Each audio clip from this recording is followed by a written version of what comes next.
This is Science Max, Experiments at Large. Science Max! Greetings, Science Maximites. Welcome to Science Max, Experiments at Large. My name is Phil, and today we're going to be looking at the power of magnets. You see, magnets are fun things to experiment with because they are really, they're really interesting. This magnet that I've got here is a neodymium magnet, or a rare earth magnet. It's one of the strongest magnets you can get. A magnet is an object that is attracted to anything that is ferromagnetic, which is iron, nickel, or cobalt. And magnets are interesting because they have two sides. There are two poles. I'd show you, but I can't get the chain off. Hold on one second. Ha-ha! There are two. Oh, no.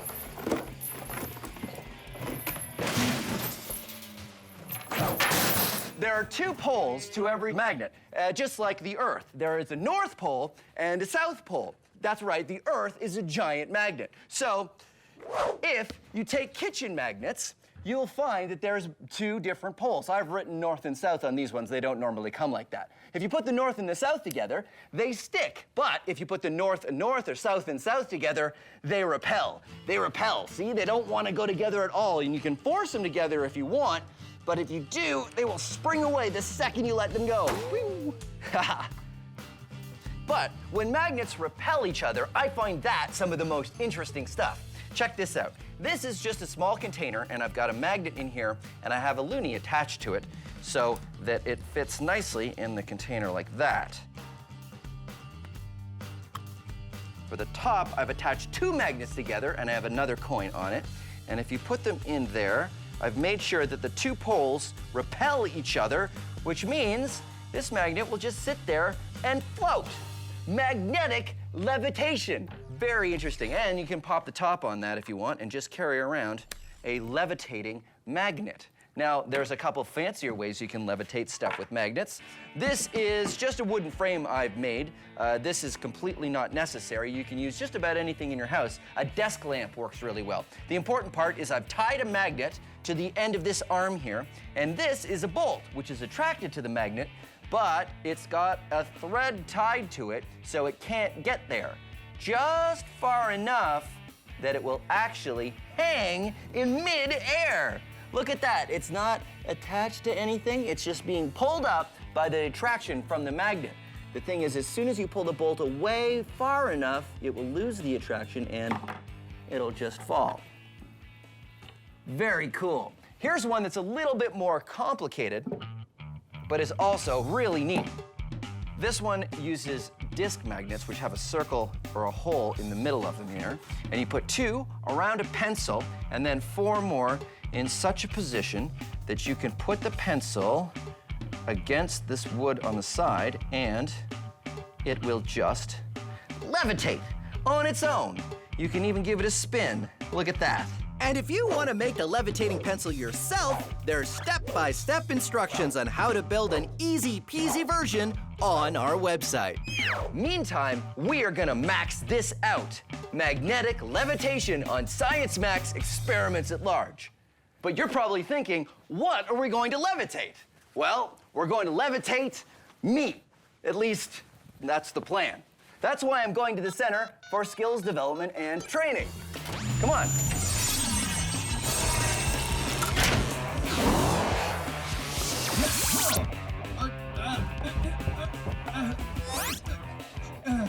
Okay, who turned out the lights? Ow, what was that? Why is this room so small? And only going down to waist level. This is the weirdest room I've ever been in. Where am I? What's going on?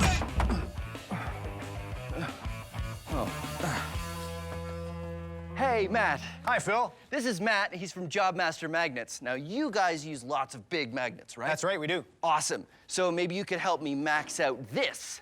Wow. You did a great job of building the levitating pencil experiment. Yeah, so what's going on here exactly? Well, all magnets have at least a north and a south pole. Right. And when you put like poles together, they want to repel. Oh, okay. So have you ever levitated a person? Not yet. Well, let's do it. All right. Do you think we can use these? We can try. Okay, well, put that one on the ground. And, okay, so north, and I'll put the north one on my foot here. And then if I just step, oh, wait a minute. If I step, stop moving. If I step on the, okay, well, first of all, this magnet keeps sort of moving away from me when I try to push down on it. What do we do? How do we fix this? Well, we need to keep the magnets in position so that they don't move around when you try to bring them together. Yeah, because I have to come straight down on it, don't I? That's right. So why don't we attach this one to the floor? Good idea. And then we'll put a board on this one, and we'll see how it goes. Perfect. Okay, let's do it. All right.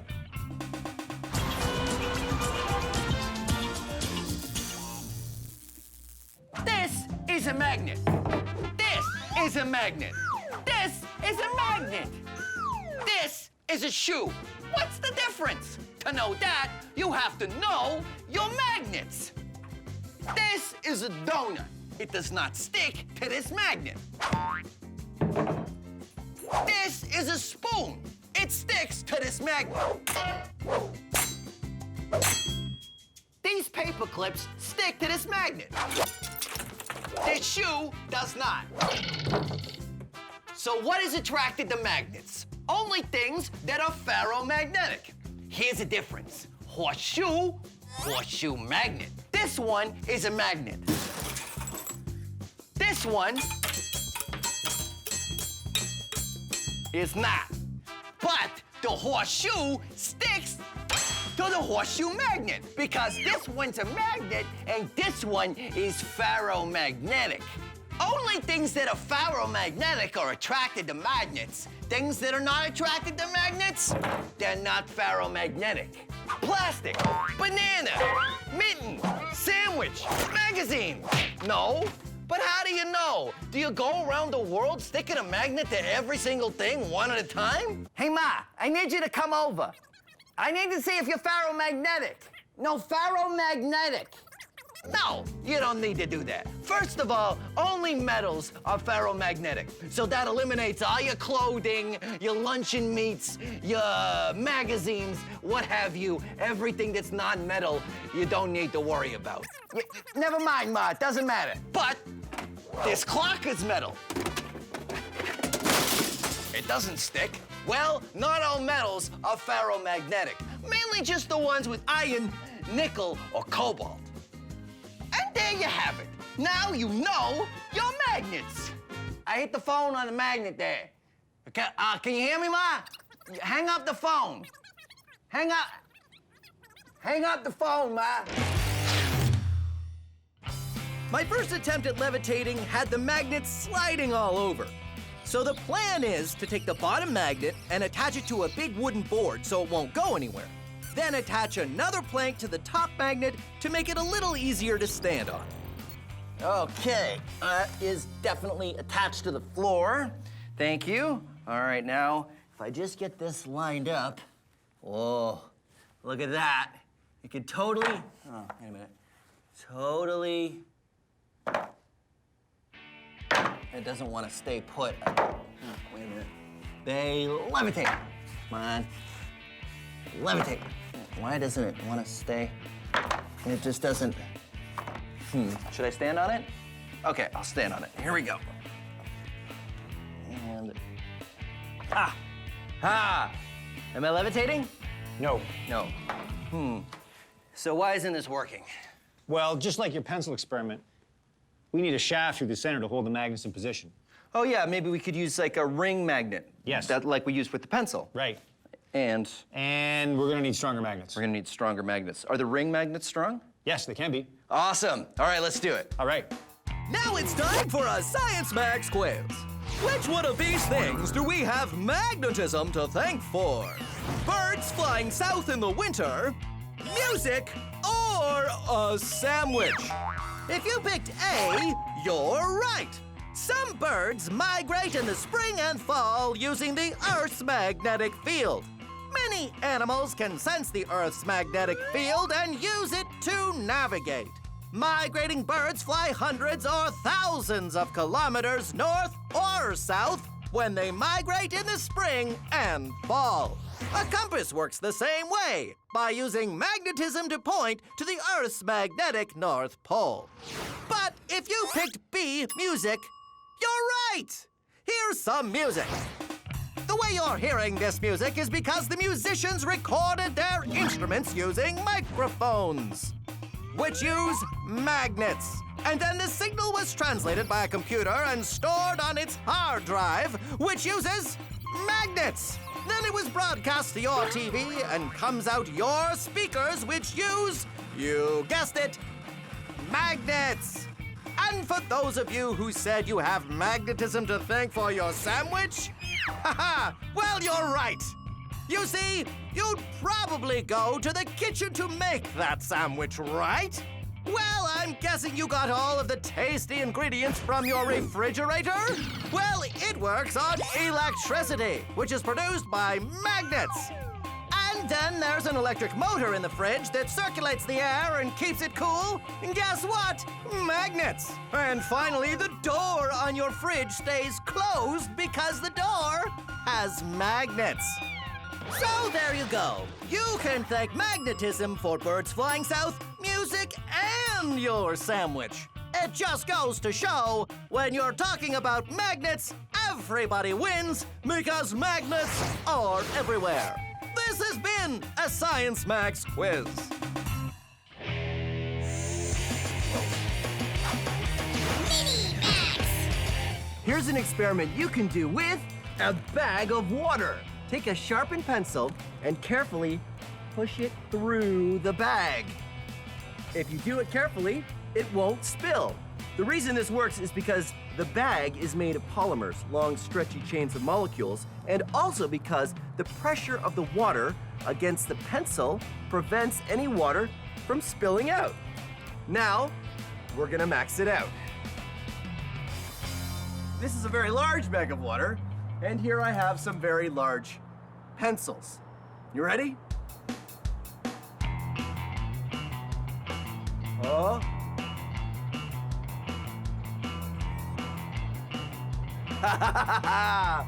That's one.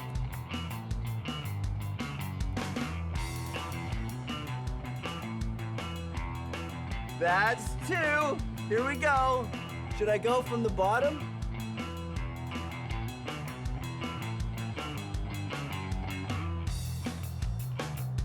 Ta-da! Science!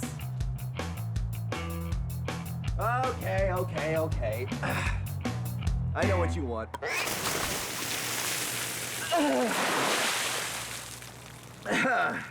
Like I was saying, science! Turns out trying to balance two repelling magnets on top of each other is pretty much impossible. Here's why. This is a magnet, and here is the magnetic field. It's often drawn with lines like this, but actually the magnetic field radiates out in all directions. Really, think of the magnetic field kind of like a ball. When you try to balance another magnet on top of the first magnet, it's about as hard as balancing one ball on top of another ball. So here's the plan. Just like the levitating pencil, we're going to use ring magnets because we can put a shaft through the center of one ring, then drop another ring magnet on the shaft. It will keep them perfectly aligned. Then it's just a matter of putting the bottom magnet on a board to keep it stable and using another board so I can stand on it, and ta-da! Magnetic levitation! Or at least that's the plan. Okay. Board, Magnets. magnets. Ooh, look at that. Awesome. And now I'm gonna put the platform on. Nice. I got some weights here. Let's see how this works. Yeah. This is gonna work amazing. All right, think I should try it? Give it a try. Okay. Here we go. Yeah! I'm doing it! I'm levitating! What? Just a little bit. Oh, really? Yeah. So, yeah, what do we do? We need more power. More power? I like that idea. How do we give it more power? More shafts, more magnets. Okay, sure. Well, why don't we do 1, 2, 3, 4 shafts, and then we'll have magnets on all the shafts. Great idea. All right, let's do it.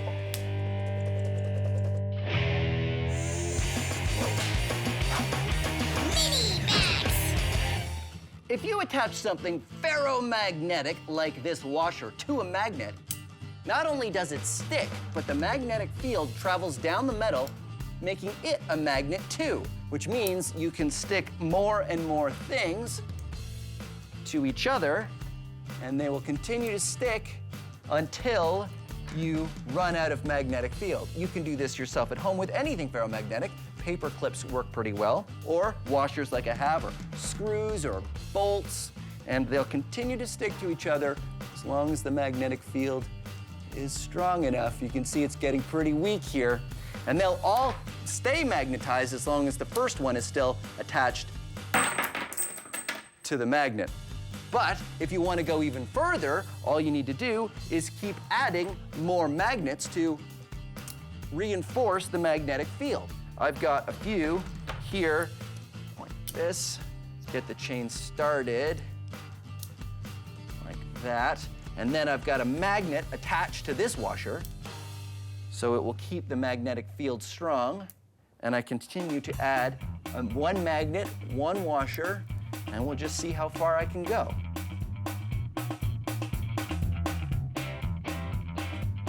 You can even sculpt it a little bit. Look at that. And then at the end, a whole bunch of paper clips. Eventually, the weight will make it fall off, but it's a lot of fun to play with magnets and make art. Speaking of art you can make with magnets, you can also make sculptures. When everything sticks to everything else, you can make some pretty fancy designs. This is a rare earth magnet, a very strong one, and a bunch of nuts that I've gotten. And this one here is an electromagnet, but electromagnets are a little different because they need an electric current to work. Check this out. This is sort of a magnet dude with crazy hair. There's an earth magnet here, and this is a giant screw, and these are some metal bits, and then I've got 2 more magnets at the top here to hold on his crazy wire hair. He's got crazy wire hair because he's crazy magnet dude. Now, of course, we couldn't just talk about magnetic sculptures without maxing it out, so let's max it out. This is a bunch of scrap metal from leftover experiments, and I've got a bunch of rare earth magnets, and now I'm gonna max out a magnet sculpture. Let's see.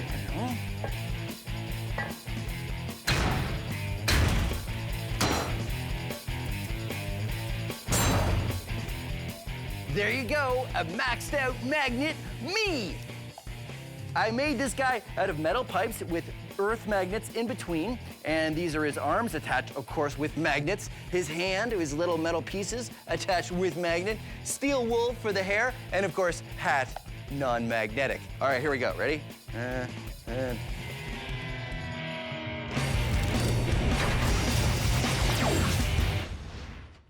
Want to see a magic trick?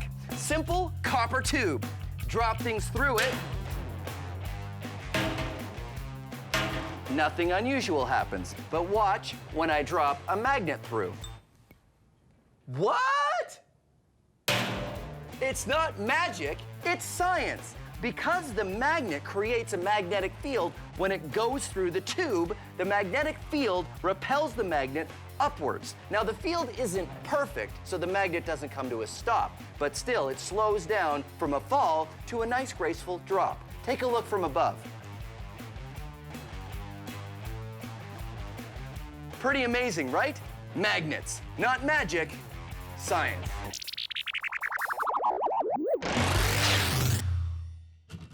So I've managed to levitate on some magnets, but just barely. What Matt and I needed was more power. So instead of having one shaft and one pair of ring magnets, we're going to use a larger board and put a shaft on each corner. Then we'll have 4 times the power because we're using 4 times the magnets. Hopefully this will be strong enough to get me floating on a cushion of magnetic energy. And magnets? Magnets. Okay, here we go. This is gonna work great. And top board. Ooh, what do you think? Looks great. Yeah. Okay, here we go. Matt? You're levitating. I'm levitating! Woohoo! All right. It feels cool. It sort of feels like surfing a little bit. All right, thank you so much, Matt. That was amazing. And there you have it. Science Max, experiments at large, magnetic levitation. You know, I'm surprised we could do an entire episode on magnets, and we never actually got them so close to the camera that the camera went all weird, because cameras and magnets, they don't, oh dear. No, that's okay. I can fix this. If I just maybe, no. Maybe if I put the magnet to the camera again, that would, okay, that's not, that didn't help. Oh, okay, well, thanks very much for watching Science Max, Experiments at Large, and we'll see you again as soon as we get into the camera. Behold the power of states of matter! Greetings, Science Maximites! I'm Phil McCordick. I think I overdid it with the fog machine. This is Science Max, Experiments at Large. Can you even see me? Let's go over here. Today we're talking about states of matter. Now there are three main states of matter. Solid, like this table, liquid, like the water in this beaker, and gas. Yes, thank you. And we're also gonna be looking at the things that kind of go in between. Things that are sometimes solid, sometimes liquid, like cornstarch mud, which is very easy to make. All you need is water and cornstarch, which you can get at the grocery store. Mix it up however much you want. Just remember, 2 parts cornstarch to 1 part water. Twice as much of this than you have of that. Very easy. Mix it up and you get cornstarch mud, which sort of seems like a liquid unless you hit it. And then it becomes solid. But if I pour it, it's a liquid. Even if I hold it in my hand and I hit it really fast, it turns into a ball, and it will stay in a ball as long as I keep hitting it or squeezing it. But soon as I stop, it turns into a liquid again. Now, we're gonna max this out. We'll go through the portal and learn more about solids, liquids, and gases. Yeah, right. That's why I'm going to the Center for Skills Development and Training. Oh, no, wait, that's the code for the fog machine. Wait, stop. Stop, it seems to be stuck. Oh, never mind. I'll fix it later.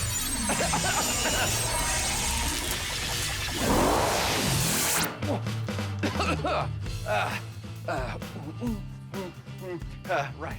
Hey, Judy, how are you? Hi, Phil. How are you? Good. Judy is going for her PhD in chemistry, right? Yes. Fantastic, because that means you can explain cornstarch mud to me. Now, is this a solid or is it a liquid? Well, it kind of has properties of both. It's called a non-Newtonian fluid, so that makes it a liquid. A liquid? Well, I mean, it pours like a liquid, but when you hit it, it's a solid. So why does it turn solid when you hit it? So when you're pouring it, the particles are still far apart, so they can't interact with each other, and so they stay a liquid.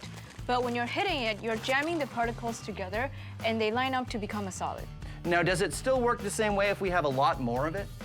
It should. Great, because I've got this 20-kilogram bag of cornstarch, and I have 34 more of them. Wow, that's a lot. But I think you'll need a much bigger container. Much bigger container. Great. I got some wood over there. Why don't you go, and I'll follow you. All right. I'll follow you.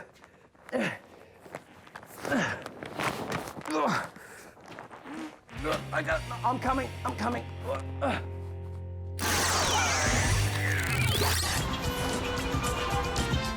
Yeah, thanks, Ramona. And give me one of them fizzy drinks. Not too fizzy, just sort of medium fizzy. Thanks a lot. Hello, do you have trouble knowing what is a solid, liquid, or gas? Are you confused by Jell-O? I mean, which is it? Is it a solid or is it a liquid? Water is a liquid, but what about when it's ice? Well, you gotta know your states of matter. There are 3 main states of matter: solid, liquid, and gas. And there are 3 rules that you need to figure out which one of them is which. Does it flow? Does it fit the shape of its container? And can you squeeze it? Rule number 1, does it flow? Solid, liquid, gas. Here's a gas. Does it flow? Do the particles pour over each other and cascade down? Yeah, they do. Does a liquid flow? Yeah, it does. Does a solid? Nope. Rule number 2, what happens when you put it in a container? Does it take the shape of the container? Gases take the shape of the container. Liquids takes the shape of the container. Solids do not take the shape of their container. I know what you're thinking. You're thinking, I get the whole pouring and taking the shape of the container, but come on. Liquids and gases, they do both of those things. Well, it all comes down to rule number 3. Can you squeeze it? Now, solids, you can't really squeeze them. Liquids, you can't really squeeze them. Gases, bam, you can squeeze them. You see, gases compress. Liquids and solids, they don't really compress very well. The other difference between gases and liquids is gases will take the shape and the volume of the container they're put in. Liquids don't do that. So there you go. Solid, liquid, gas. And the rules. Does it flow? Does it take the shape of the container? And can you squeeze it? Now you know your states of matter. That'll be $6.50. Cash only. So what is cornstarch mud and how does it work? Well, cornstarch mud is a non-Newtonian fluid, which means it behaves differently than you, or Newton, would expect. Here's cornstarch, and here's water. Cornstarch is made up of large, blocky molecules like this. Water is made up of much smaller, rounder molecules like this. When you put them together, it looks something like this. It all has to do with how the molecules slide past each other. When you put light pressure or slow pressure on the mud, the water molecules and cornstarch molecules have time to shift out of the way. But when you put a sudden pressure on it, the water molecules squirt out of the way, but the cornstarch molecules don't have enough time. So you get a section that's nearly all cornstarch, which acts as a solid. Cornstarch mud is a shear thickening fluid. Shear is talking about the force of things sliding around, in this case, the molecules. So when the shear force is strong, the fluid thickens. Shear thickening. So here's the plan. If Judy and I make enough cornstarch mud, could we run across it? Let's find out. Yeah, I think mine is just the right consistency. How's yours, Judy? I think I'm ready too. This is much harder than I thought. Yeah, it's really hard to get it mixed at the very beginning, but mine is ready to go. Okay, here we go. First batch. You ready? Yep. Dump it in. Woo! Woo!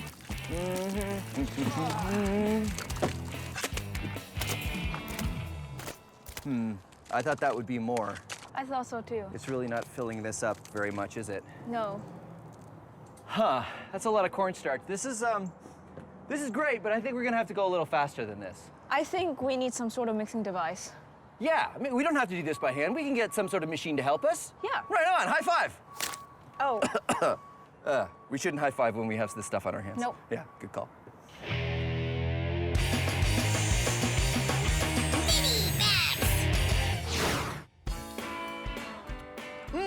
This science is delicious. This is rock candy. It's basically crystallized sugar, and you make it by turning a solid into a liquid and then back to a solid again. Here's how you can make it at home. You need a container that you're not gonna need for a while, and some water, some sugar, you can use brown or white, I like to use brown, and an adult. Here's why you need an adult.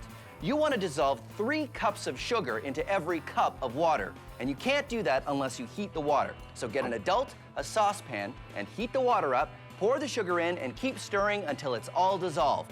Then pour it in your container and let it cool down. Then you'll need a shish kebab skewer, which is something you can get at the grocery store. Cut it down to the right size so it fits nicely into your container, and then dunk it in your sugar and get some crystals coated around the stick. These are seed crystals, and they get the whole process started. And now you have to wait for these to dry, otherwise they'll just fall off the stick when you put it in the water. So I've got one here that has dried out. You'll also want something to keep it from falling in the top of the container, so I'm gonna use a clothespin. Put it in there and dunk it in the container like that. And now for the final step, if you want, you can add food coloring. I like to use red because it reminds me of science. And I'm gonna use the stick to actually stir that up a little bit. There we go. Now, the dissolved sugar crystals in the water will slowly grow on the crystals that are already attached to the stick, and it will eventually grow into a rock candy pop. But it takes about a week. No, I'm just kidding. I've already got one that's standing by. Here we go. This one has been growing for about 7 days. And there you go, rock candy. Delicious science. Now, how can we make this any better? I mean, it's crystallized sugar. It doesn't get any more maxed out than that, does it? Yeah, it does. Come on. This is a giant container of sugar water, and I've been brewing a massive rock candy crystal in it for a while, but it's sort of getting a little bit too big to fit out the top of the container, so you know what? I'm just gonna put that back in there and chalk that one up to science because, well, eating a rock candy crystal that big will definitely not be good for my teeth, so yeah. So our big experiment is to take a whole lot of cornstarch and fill a trough to see if we can run on it. But mixing it by hand was going to take forever. So Judy and I got a drill with a mixing attachment on the end. Whoa, sorry. All right, so Judy, I'm noticing a bit of a problem here. What is it? Well, if I mix at the top, everything's fine, but as soon as I get it a little bit deeper, and then it gets really tough, and the whole bucket starts to spin, and the drill stops. Yeah, I think it's because the drill's trying to mix it too fast. When we're mixing it by hand, it's slow and you can still let it stay a liquid, but now you're just making it a solid. Right, because it's a sheer thickening fluid, so if Exactly. you hit it really quickly with something, like the blades of this spinning really quickly in the thing, it'll suddenly turn into a solid, and it'll be really hard to mix. Yep. So we go slow. Going slow. Going slow. Suddenly realizing that if we go slow, we'll be here forever. Yep. You know what I think we need? Whoa, sorry. You know what I think we need? We need a different way to mix this. Yep. We need a way to mix more of it, and we need a way that it doesn't hit it with blades that suddenly go through it really quickly. Something that can mix on a large scale, but slowly. I have just the thing. Come with me. All right.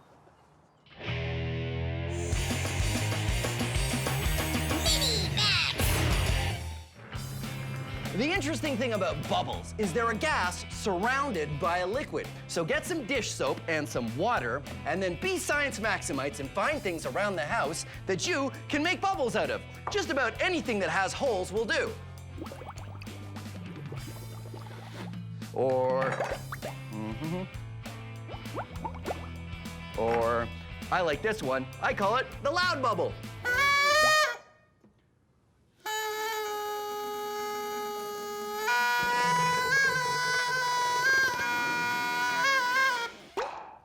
Or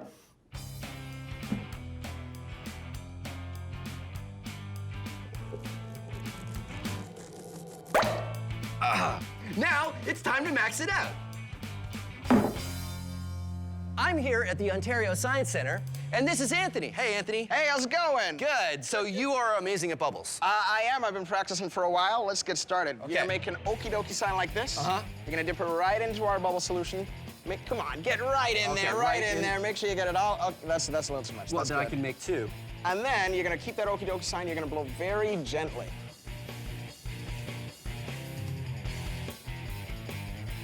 Nice. I brought these two giant sticks here, and I don't know if you noticed, but I've got a smoke machine here. Right. So we'll turn that on, and then if you press that green button there, you're gonna shoot some smoke, and we're gonna try to catch that smoke in a giant bubble. You ready? Okay, and I'm gonna try to... Oh, that was so close. great. Did you see that one? You give it a shot. Nice! Oh, check that out! That was amazing! That was huge. Try it again. Let's see if I can get the smoke machine. Here we go. Go for it, go for it.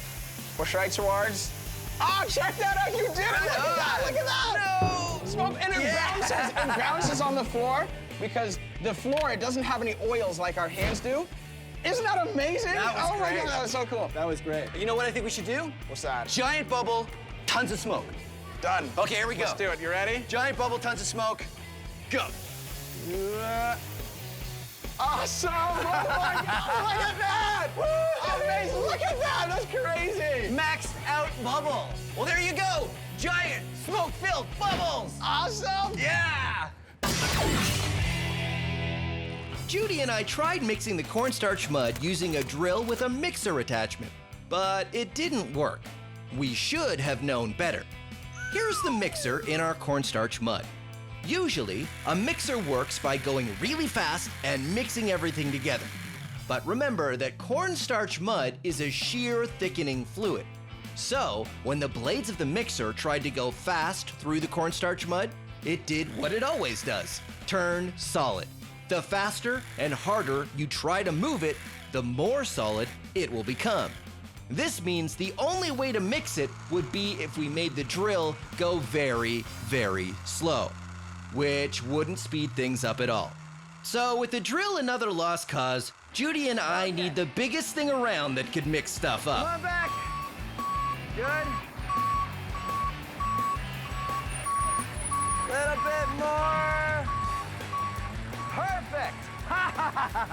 A cement truck is the perfect thing to mix because all we have to do is get all the cornstarch up in here and it'll mix it and it doesn't move it too fast. It goes nice and slow, so hopefully a shear thickening fluid will be fine. I'm gonna get Judy. She's driving the truck. Hey, Judy, that's perfect.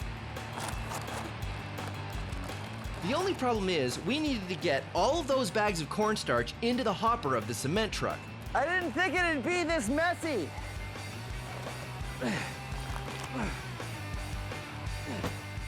We needed to call the entire Science Max build team to help us out.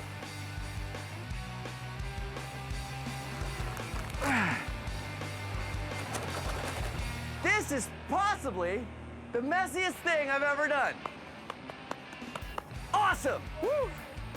Hey, Judy, you wanna lift up any bags? I'm okay, thanks. That's okay. I'm having a lot of fun, so I can do them. Cool. Oh no!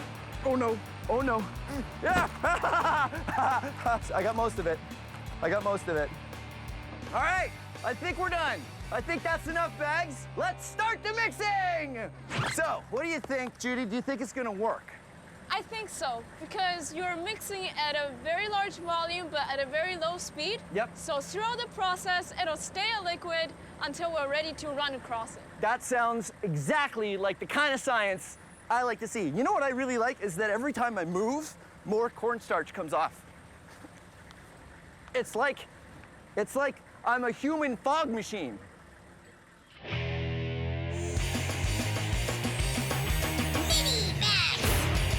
This is liquid nitrogen. Nitrogen makes up most of the air we breathe, but if you get it really, really cold, it turns into a liquid. The fun thing is you can use it to make other things really, really cold too, like this banana.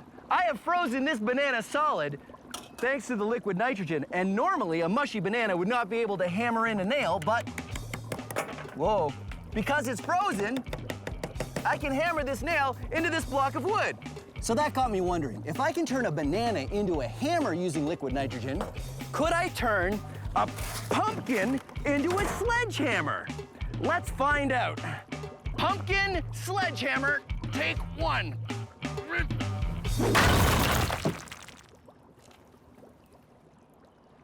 No, I think the answer is no. You cannot turn a pumpkin into a sledgehammer with liquid nitrogen. All you can do is make a really, really big mess. I'm gonna have to clean this up, aren't I? Now we have a cement truck to help us do the mixing for our cornstarch mud. After making a giant mess getting the cornstarch into the cement truck, it's time to see if it worked. Hey, Phil, how's it going? Yeah, it looks like it's mixing pretty well. I'm really glad we're not doing this by hand, because it'd take a really long time. We've almost got it at the right consistency, but it's taken some time. But it's getting a little dark out, Judy. I don't know, do you want to quit and go home? No. Of course not. That's not what we do in science. Oh, here we go. Yeah! Awesome. All right, let's see it. Let's see if it's... I like how it comes down in little steps. And look, it's working just like it should. I hit it, and it's solid, but you can see it's pouring like a liquid. Yeah, here comes a big wave. Wow. Here it comes. Oh. Wow. And it's totally filling up. Oh yeah, filling up really fast. I think we should stop pouring very soon. Yep, we may not have a big enough trough. Yep, Liking it. it's good. Yeah. I think it's time. It's not even done pouring, but I'm gonna try it. Okay, you ready? Whoa.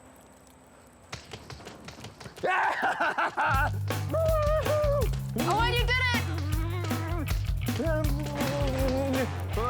Whoa. You can't. You have to get back onto the sides before you stop moving. Or else it becomes a liquid. All right, it's your turn. Okay. Here. Go. Okay, ready? Okay. You gotta hit your feet really fast. All right. Here, go. Yeah! This actually works. Because cornstarch mud is a sheer thickening fluid, it means it stays a liquid until you hit it suddenly, like with your hands, or in this case, our feet. And then it turns to a solid. So as long as Judy and I keep slapping our feet down with enough force, we can walk on top of it. One more dance. All right. And let's tell you do what, it. we'll do one more dance. All right, let's do that. Okay, ready? All right. And go. All right. All right. Yeah, there you go. We've done it. Solids, liquid, gases. Thanks very much for joining us on Science Max Experiments at Large. Woo! Greetings, Science Maximites, and welcome to... Can you hear me? Greetings, Science Max! You can't... Oh, hold on a second. Greetings, Science... Yeah, that's much better. Greetings, Science Maximites, and welcome to Science Max Experiments at Large. Today, we're going to be talking about sound. Sound is all around us. We use it every day, but what is it really? Sound is energy. Let's say that this is the... No, stay. Stay. Okay. That this spring is the sound of my voice. When I make noise, it travels away from me in a wave. One air molecule vibrates the next air molecule, vibrates the next, and it looks like a wave. And when there's a little bit of energy, the wave doesn't move very much. Science. But when there's a lot of energy, the wave moves a lot. Science! What do we do? What do we do to make sound louder? This is the Science Max theme song. But it's not very loud because the speaker on my phone isn't designed to make super loud noises. So what we're going to do is find ways to make the volume of that song as loud as possible. Here is one way. Take a phone playing some music and put it in a glass. Make sure the glass is empty, of course. Huh? And suddenly, it's a lot louder. Wow! Why this works is one of the things we're gonna be looking at today. So that's what we're gonna do today on Science Max Experiments at Large. We're gonna learn how to make sound louder, as loud as we can. But I'm gonna need an expert to help me. Oh, I know, Michaela from the Ontario Science Centre. She's very smart. All you need to do is go to the Ontario Science Centre and see if she's busy.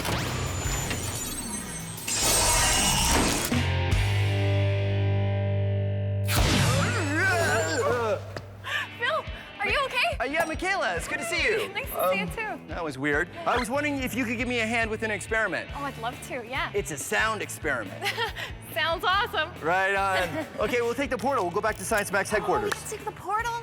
Cool. Haven't you taken the portal before? No, don't you remember it wasn't working last time? Oh, well, it's Is it working? fixed this time. Yeah, no, it'll be great. Trust me. Here we go. Whoa.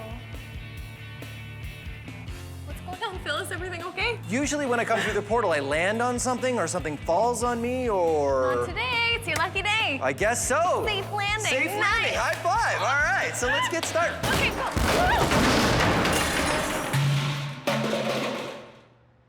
This is the experiment I want to max out today, Michaela.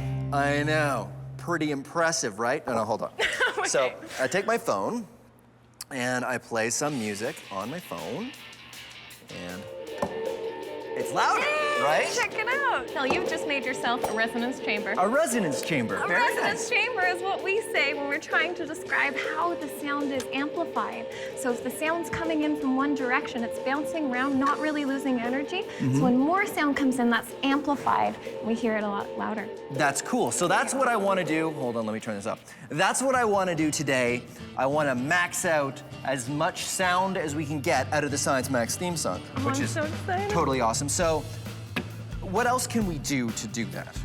Well, there's a couple avenues I'm thinking. Do you want to try something with electricity or without electricity? That's because with electricity, we're talking speaker systems and Yeah. Right. So We why can don't we get into do no electricity for now, and then All we right. can jump to electricity when we feel we've exhausted everything that's non-electric. Cool. So I was thinking we could try to make a megaphone, because if we have a lot of sound, we could, funnel it in one direction, and then it would be louder. Okay. What do Yeah. you So think? the megaphone's pretty easy to make, right? We could just use. In fact, we could use this piece of paper, right? Yeah, let's try it. What do you think? I think it's very megaphony. Science taping it up. Okay, ready? Okay, turn it on. Play it. And doesn't sound, but what if I do this? Hey, there it is. Right on. Oh, That song. yeah? You hear it? Yeah. Oh, I hear it. Okay. So that worked pretty well. So, Oh, yeah, it works.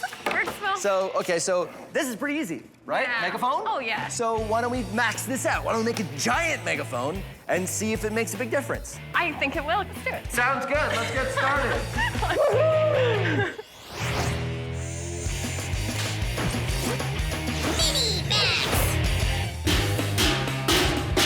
All sound is vibration, but it's really hard to learn about that vibration if you can't see it. I mean, sound is invisible, right? Well, here's a way that you can make sound visible. All you need is some plastic wrap and salt and a bowl, just a regular bowl, and an elastic, like this. So what you do is you take the plastic wrap and cut off a piece just large enough to fit over the bowl, and then use the elastic to wrap around the bowl to keep the plastic tight. Pour some salt on the bowl, and then watch this. Hello, vibrating salt. The plastic wrap is stretched tight over the bowl, making it like a drum. A drum that's very sensitive to sound vibrations. Your ear works the same way. That's why we call it an ear drum. The vibrations from my voice make the plastic wrap vibrate, and that makes the salt dance. But there's more. Let's max this out. This is a Chladni plate, and what it is just a piece of metal on a platform that vibrates up and down to a frequency which I can program with this dial here. And when the sound waves vibrate the plate, they can interact in ways that make the sand form interesting patterns. Take a look. The sounds I'm generating vibrate the plate, make it move like a wave. But when the vibrations reach the edge of the plate, they bounce back and interact with the other waves going the other way. The way these waves interact at different notes is what causes the sand to make these different shapes. So this is great, but you know what? We can max it out even more. Maxing it out even more.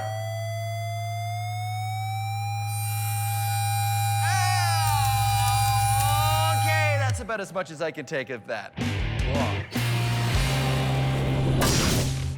So Michaela and I are on a quest to make the loudest sound we can. The first step is to make things louder without using electricity. We've looked at a resonance chamber, and now we're going to make a large megaphone. Sounds can be amplified by bouncing sound waves around in a space. When I put my phone into the glass acts as a resonance chamber. The sound waves bounce around inside the glass, and they combine and stack on top of each other. This makes the sound louder. Resonance chambers are used by musical instruments like an acoustic guitar. The wooden chamber bounces the sound waves around, and the sound waves build on each other to make the sound louder. A megaphone bounces sound waves as well. Instead of going off in all directions, a megaphone makes the sound waves all go in one direction.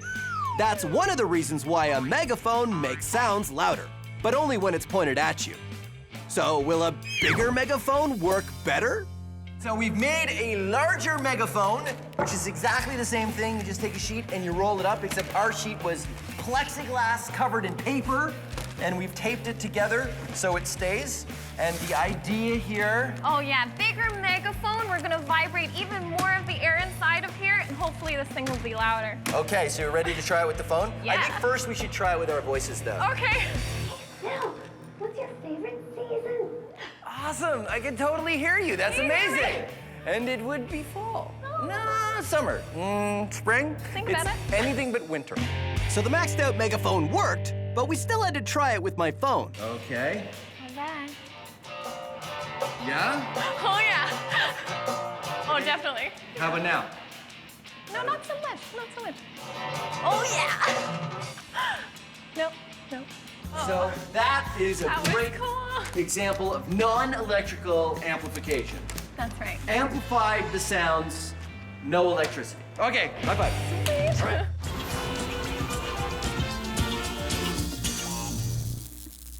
Come on, make some noise!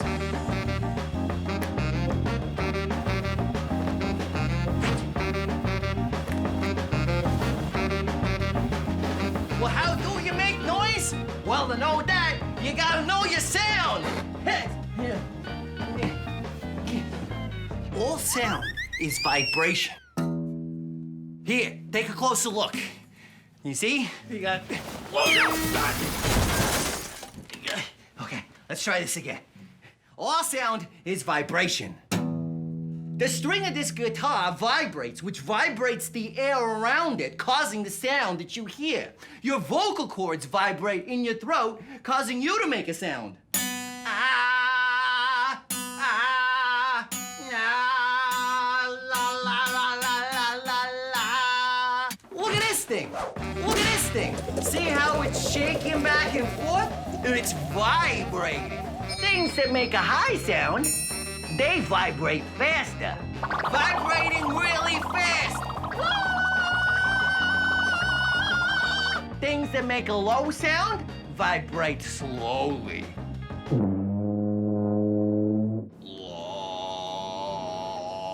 High note, vibrating fast. Fast!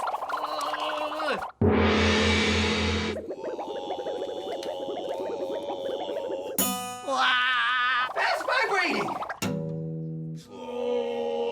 And now you know your sound.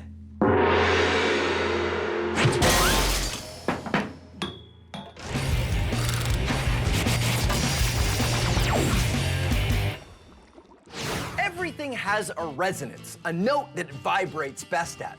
Let's say this fish tank is, well, any container where sound would be vibrating, and the waves of water are actually waves of sound. Now, normally, sound waves will bounce around inside the container, off the walls, and go back and forth like that. And how fast I move this piece of wood is the frequency, or the note, that we're playing. I could vibrate this wood very fast and make a high note. I could move this plank very slow and make a low note. And the waves just bounce around inside the container. But there's a speed I can move this plank where the waves stop going side to side and suddenly get twice as big. The waves bouncing off the sides of the tank are meeting the waves going in the other direction. But what we end up seeing is peaks of the waves not moving side to side, just going up and down, like you see here. This is the resonant frequency of this container. So, let's max this out. Say I have a wine glass, and I wet my finger, and I rub it around the rim. It vibrates at a certain note. That note is the resonant frequency of this wine glass. So what would happen if we were to play that note back to this wine glass really, really loud? And yes, this is something you should not try at home. This note makes the glass vibrate the most. Finding the perfect note things vibrate best at is great for musical instruments, but it's not great for this wine glass. The sound waves are causing the glass to vibrate a lot. And because this glass is delicate, it can only vibrate so much before it breaks.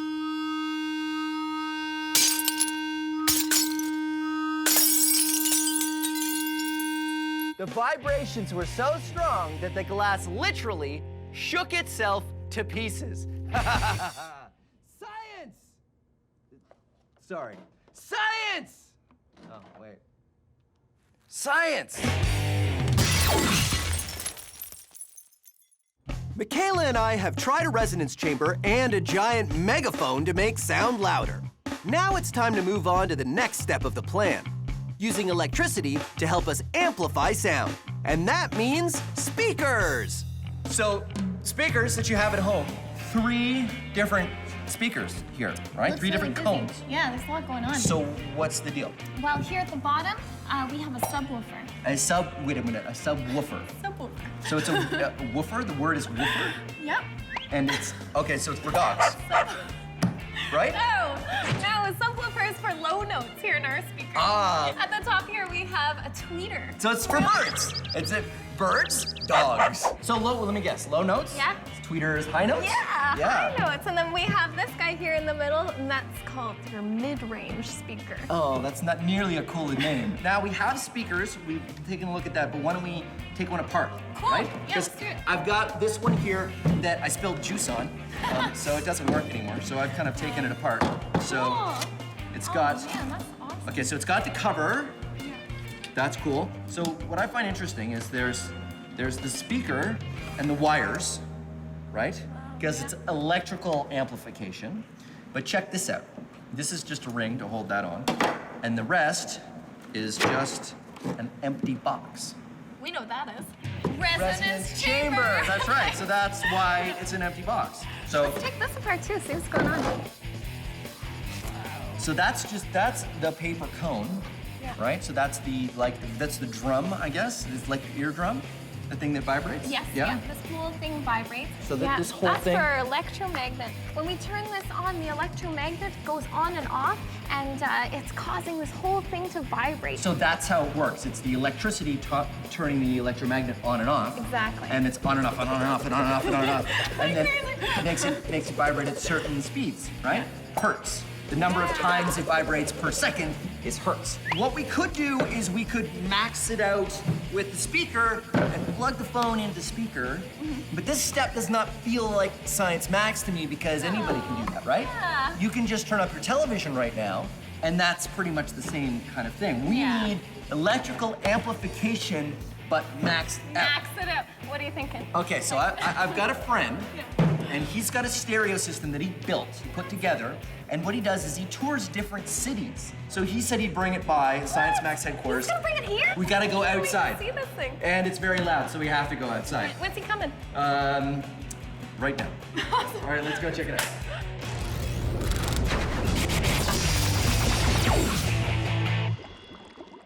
Seeing sound vibrations is fun. This kind of speaker is a special kind. It's called a subwoofer, which is designed to give you the low notes, the big rumbly bass sounds. I tilt the speaker so it's facing up and cover it with big sheets of plastic wrap, which I push into the cone. Then, tape it so it's nice and secure. Then what you need is some cornstarch mud, which is 2 parts cornstarch, 1 part water. I've got some yellow cornstarch and some blue cornstarch. This experiment works the best with low notes. I'm playing a tone through the stereo that is very low. Here's what happens when I turn up the volume.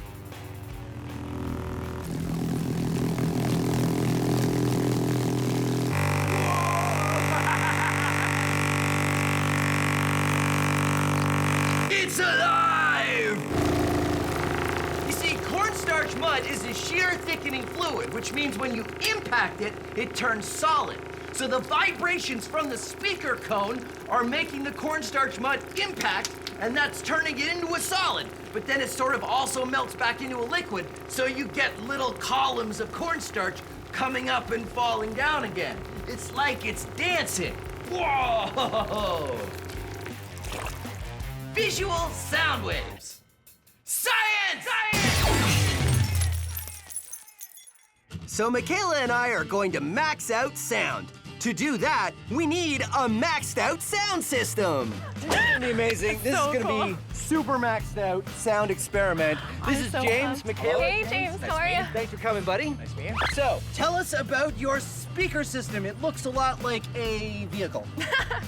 This is my audio van. It's got 4 15-inch subwoofers in the back. It's got a whole bunch of power to power it, and I'm glad to be here to let you guys hear it today. Awesome. So if I have a speaker at home, like a little speaker like this, how many watts do you think that would be? Somewhere between 15 and 25.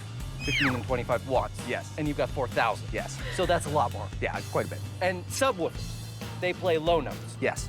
So is that better when you have a van like this? With a car audio van like this, you want to play low notes, like your house stereos, and that will play anything from 120 to 200 hertz. I'm playing 20 hertz to about 35 max for you guys today. So that's like a sort of rumble of thunder, very kind low. of blah, blah, blah, blah, where you really feel it. Yes. Like a train going past almost. Oh, that's cool. So we get our hearing protection on and we try it out. I know what you're thinking. Phil, what's the point of having loud music if you can't really hear it? Because we've gone from listening to music to feeling it.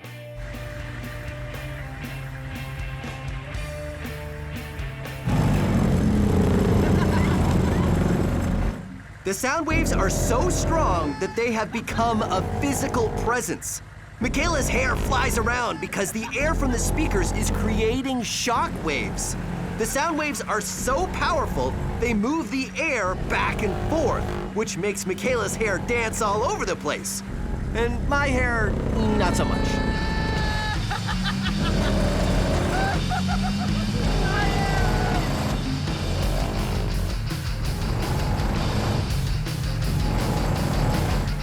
I'm totally jealous of your long hair. Yeah, you need to get longer hair. Okay, hold on. I'll go right. Okay. Whoa! Science Mac! Experiments at large!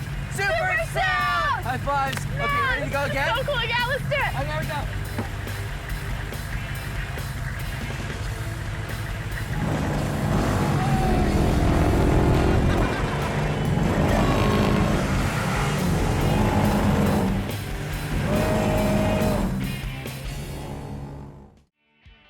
Greetings, Science Maximites. My name is Phil, and welcome to Science Max Experiments at Large. At this very moment, half the lab is being held together with the power of electromagnets. And magnet 1 turning off.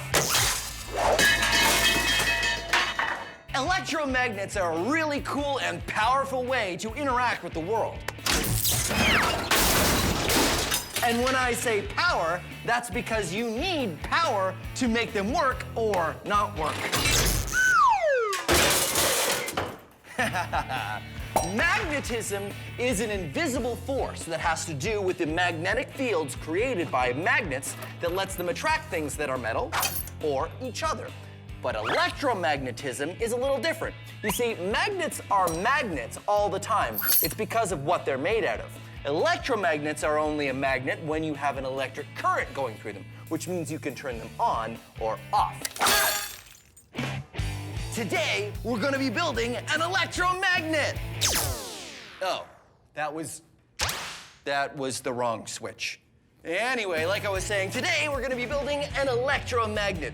You need a bunch of copper wire, a very large nail, or something metal to become your electromagnet, electrical tape, a battery, an on-off switch, wire strippers or a craft knife, and the help of an adult, and finally, something to magnetize, like these paper clips. And remember, all of the steps for this experiment are on the website. To begin, take the copper wire and start at the top of the nail. Leave a little bit of wire sticking out, then carefully start to wrap the wire around the nail. Don't go all the way to the end because you need some metal to turn into the magnet. Instead, when you want to start again, run the wire straight back to the top and start wrapping again in the same direction. And keep wrapping and wrapping until you get to this. Now, I've used some electrical tape here, here, and here to hold it all together. Using your wire strippers or a craft knife and the help of an adult, remove the plastic coating from the ends of the wires. Attach these wires to the wires from the on-off switch with electrical tape, or attach them directly to a battery if you don't have an on-off switch. And ta-da, you have an electromagnet with your on-off switch. All you need to do is take the things you're going to magnetize, turn your electromagnet on, and suddenly it becomes a magnet. Pretty amazing, ha ha ha. And then you can magnetize to your heart's content. But when you're done, don't forget, you want to turn it off. So that's what we're gonna do today on Science Max, Experiments at Large. We're gonna max out the electromagnet. So, where's my lab coat? Oh, there it is. We're gonna see how big we can make an electromagnet. And when I say we, I mean me and an expert. Let's see. Oh, Heather from the Ontario Science Centre. She knows her way around magnets. So let's see. Yeah. I wonder if she's busy. Well, let's find out. And after we're done, I'll need to come back and clean up the giant mess I made in the lab.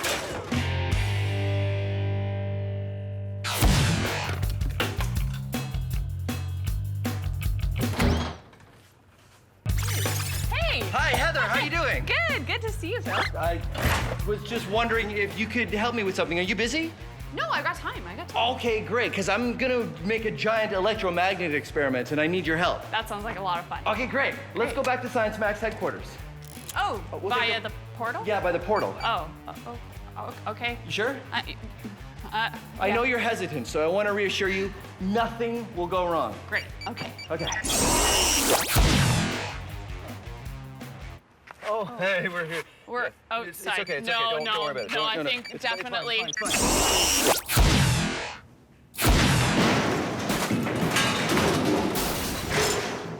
You all right? Yeah, I was supposed to come in over there, but I came in over here. Oh well.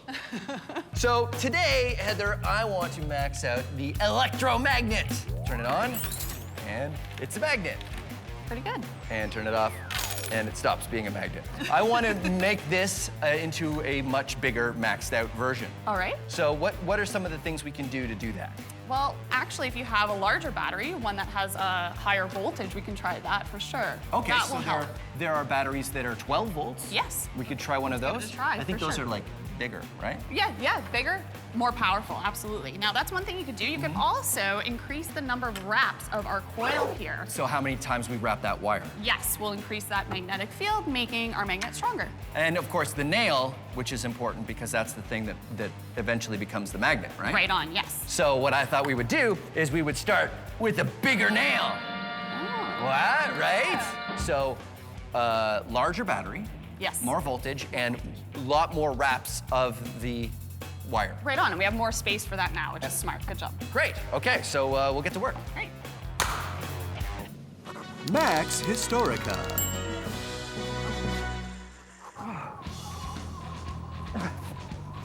If you've ever seen a compass, you know that the needle points north. That's because a compass needle is a magnet and it points towards the Earth's magnetic North Pole. And I'm using this compass to try to get to the North Pole. But it isn't easy. In fact, scientists knew there was such a thing as the North Pole as far back as the 16th century, but no one was able to actually get there on foot until 1927. You'd think it wouldn't be that hard, right? I mean, the needle points you straight there. Just follow the needle, right? But now that I'm here, I realize it's really difficult. I mean, the wind is incredible and the snow is intense and it's so cold. My hands,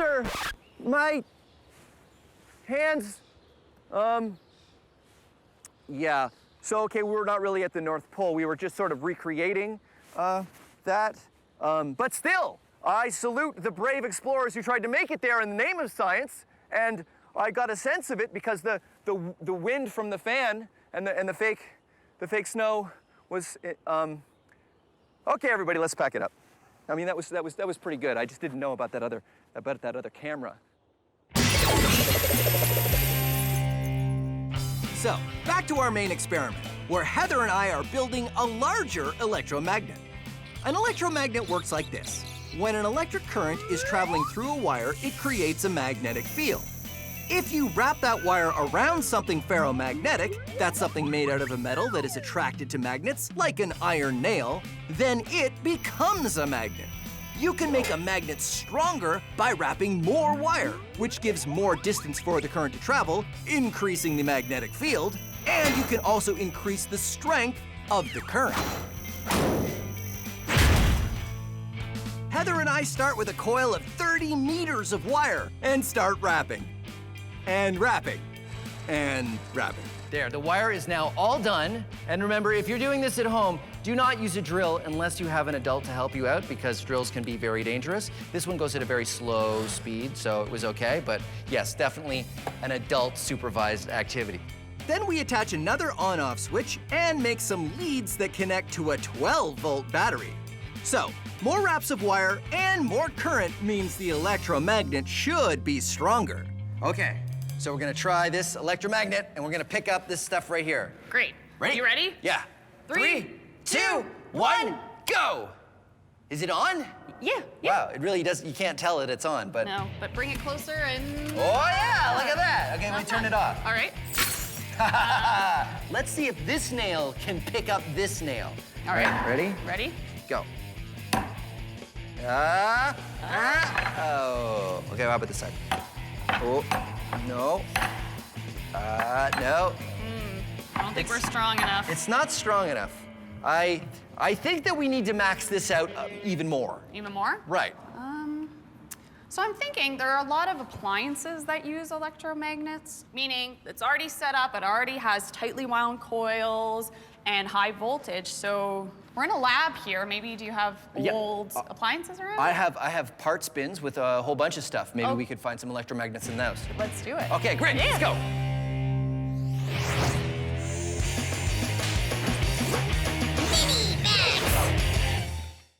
All right, pliers, battery, copper wire. Now, if you've already done the electromagnet experiment, here's another experiment that uses all the same materials plus these.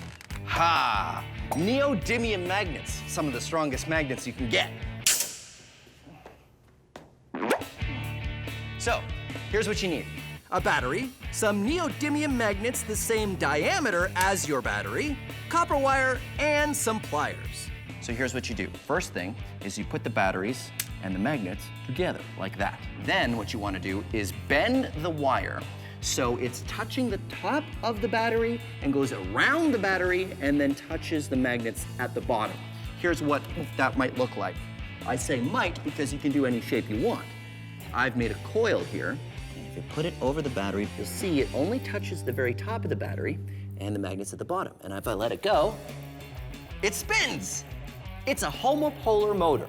What happens is the battery sends an electric current through the copper wire, and that turns it into an electromagnet, which is attracted to the magnets at the bottom, and it spins. So now let's max it out. Aha! A D-cell battery, which is larger and, of course, larger neodymium magnets. And you do the same thing. Make a coil that only touches the battery at the top and at the magnet, and ha-ha! It spins! Maxed out homopolar motor. But don't worry, this is not the biggest size we're gonna do. Come on. Maxed out homopolar motor. I have 27 D-cell batteries, a giant copper tube, and a neodymium magnet. So I'm just gonna, and then we get rid of that. Put this down. Okay, so the first thing I do is attach the neodymium magnet to the batteries. And I've got all the batteries taped together here so they'll sort of stand up like this. Huh? Giant stack of D-cell batteries. Okay, now what I do is I take the copper coil. I take the copper coil. I need to get. Okay, hold on.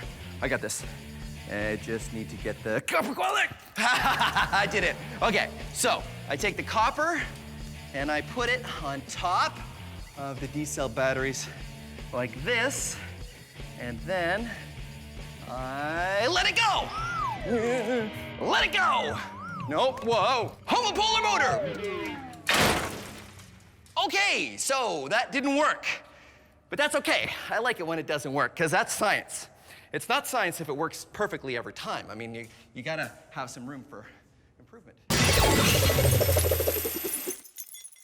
Heather and I built a larger electromagnet, but it still wasn't as powerful as we hoped. So now we're searching for parts that came out of an appliance that are pre-built electromagnets.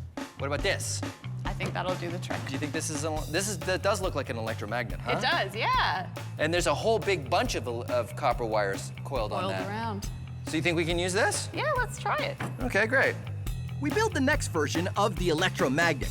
This one already has the copper coils, so it's just a matter of attaching wires and an on-off switch, and attaching all of it to a 12-volt battery. Do you think 12 volts will be enough? Let's find out. I think so. Try that. Once we do, it works much better. Oh, no problem at all. Ready? Yep, turn it on. On. Whoa, pretty good. Okay, off. Off. Neat. In case it was really strong, I have the next step. Horseshoe. Okay, ready? Oh, whoa, that's... Here.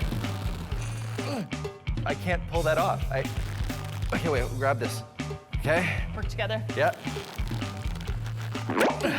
Wow. So that's passed all of our tests. Yeah. This is really strong. Is What there a do way we... to test it further? In order to test how strong our magnet is, it's as easy as seeing how much weight it'll lift. Heather and I find a metal table. All right, Phil, so I brought the electromagnet. Okay. Just put it right here. Yep. We add some sandbags for more weight and then attach a scale so we can measure how much weight we're lifting. We use a chain hoist, a simple machine made for lifting heavy things. This one can hold up to 454 kilograms. Want to turn it on? We're ready? Yep. Here we go.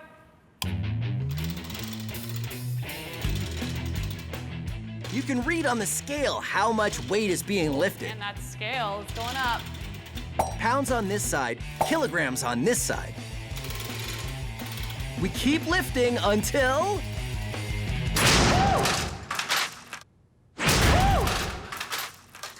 Oh, okay, so how much did it hold? It held 100 kilograms. Oh, that's more than I weigh, which gives me an idea. Come on.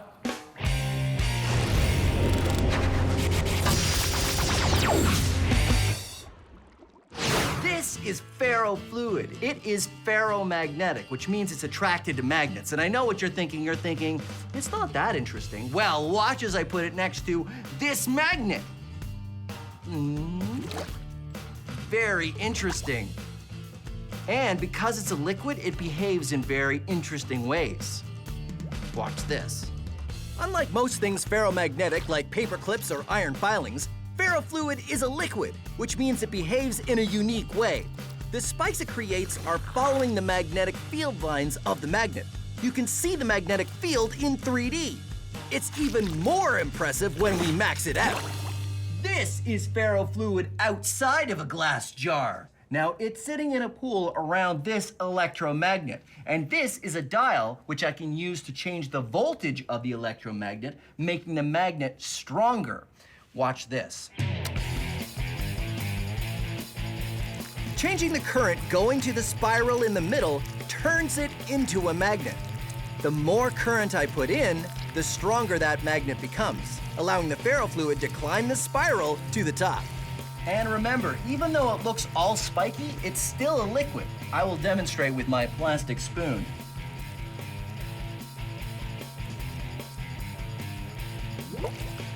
And watch this. When I turn the magnet off, it stops being spiky. Turn it on. Turn it off. Science. The Wizard Academy. All you have to do is demonstrate true magic. And you will be granted entry. Well, Fuzzix, who is the next applicant for the Wizard Academy? Overwhelmo. Indeed, it is I, Overwhelmo. And prepare to be overwhelmed. Would you be flabbergastified if I balanced this coin on its end? Not really, no. But would you be impressed if I was to balance this coin on top of this coin? Possibly. Prepare to be flustered and stupefied. Stupeflustered as I balance 3 coins on their ends on top of this glass. Well, that certainly would seem like magic. Let us see. Okay.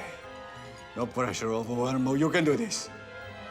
And now I say a magic word. A magic word! Ha ha ha ha! And now you must let me into your academy. Wait. What's under the cloth? What cloth? This cloth? Nothing.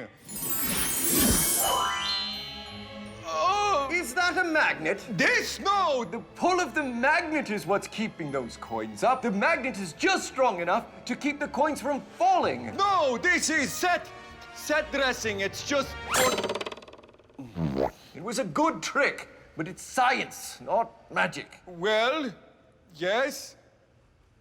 And you will see! You will see! I will be back! I, Overwhelmo, will return! And I will do such magic that you will need extra socks. Because I will knock them off! With my magic, you will need at least 2 pairs of socks, maybe 3 pairs of socks. We can still see you! No, you can't!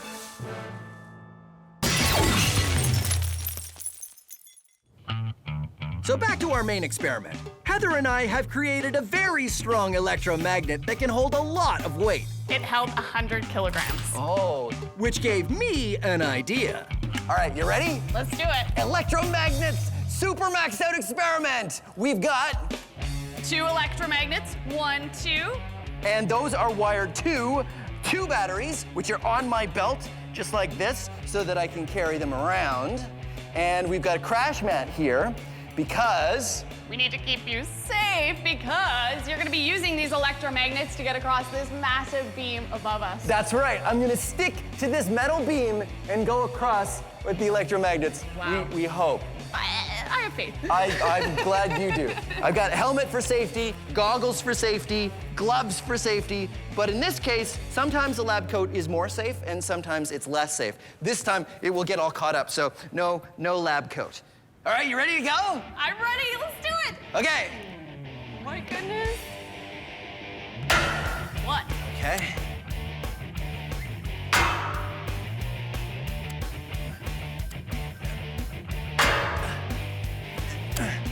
Because each of our electromagnets can hold more than my whole body weight, I can use them to cross the beam. When they're on, they stick like, well, magnets. And when I turn them off, they stop being magnets and I can move them along as I go. Now, this is something you should definitely not try at home. Come on, Phil. You're almost there. We did it! Yeah! There you go, Science Max, experiments at large, electromagnets. You want to go? No. You sure? I'm positive. Okay, I'm going again. Woohoo! Crazy. Greetings, Science Maximites. Welcome to Science Max, experiments at large. My name is Phil, and today on Science Max, we're going to be harnessing the awesome power of lightning. How are we harnessing the power of lightning, you ask? With this balloon. I know what you're thinking. You're thinking, Phil, what's similar between a balloon and lightning? Well, nothing right now. But behold, as I use the power of static electricity and rub the balloon on my head. Because basically that's how it starts. You see, when I rub this balloon on my head, it's stealing electrons from me, creating a positive charge in my hair and a negative charge in the balloon. And the interesting thing is, you know that things with opposite charges attract each other, right?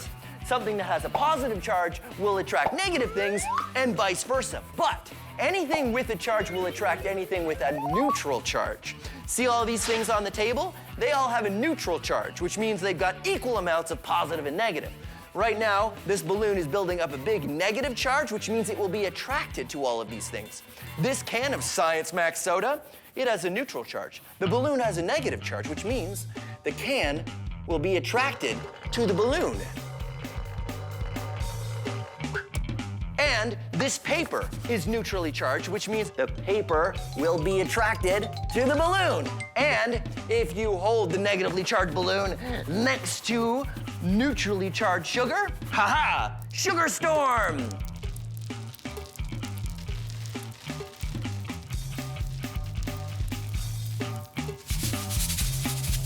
And you probably, wait, I don't want to get sugar in my hair. And you probably know this trick. If you rub a balloon on your head, you can stick it on the wall.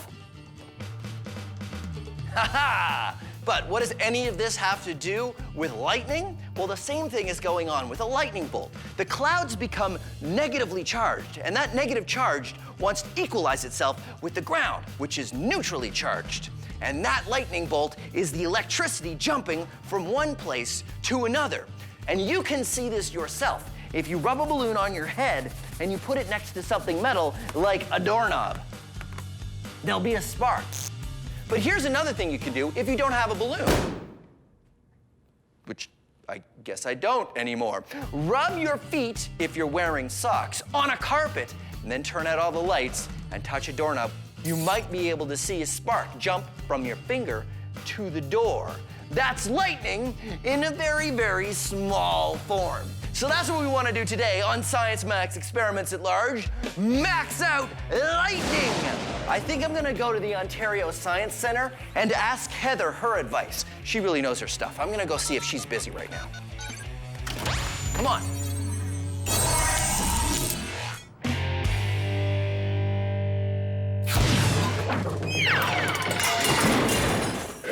You got the portal fixed, though. Well, it's not exactly fixed. It's still got a couple bugs that I'm ironing out, but I stopped coming in 10 feet above the floor. Hey. So that's a step in the right direction. Anyway, Heather, I've come here because I want to ask your advice on something. Yeah, for sure. Awesome. So what I am doing is creating lightning.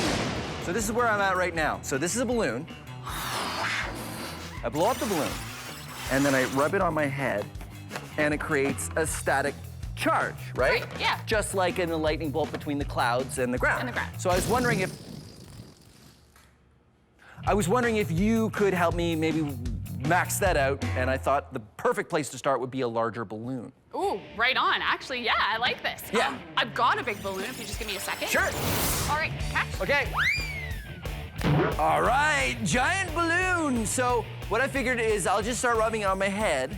Okay. And then we could maybe stick it to the wall or something? Yeah, I think instead of a wall, we can even try on this whiteboard here. Oh, okay, great. Keep rubbing. I'm Great. rubbing.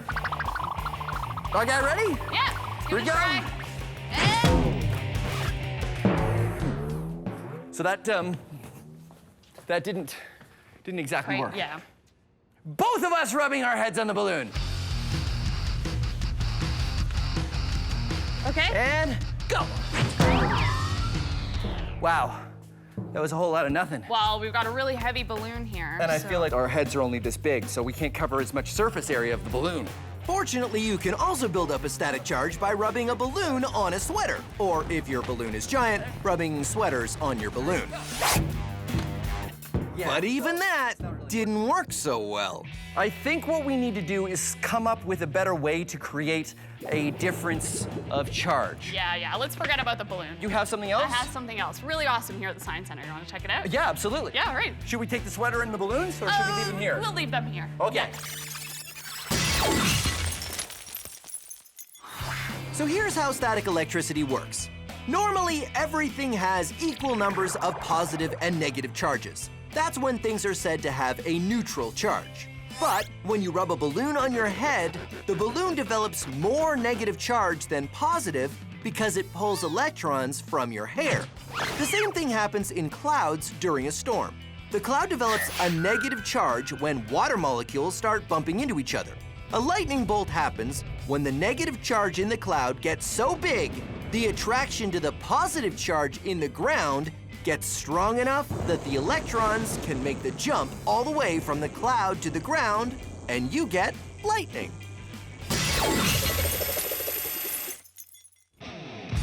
Heather and I tried to max out the static on a balloon, but a big heavy balloon just doesn't hold the same charge. That didn't exactly work. Yeah.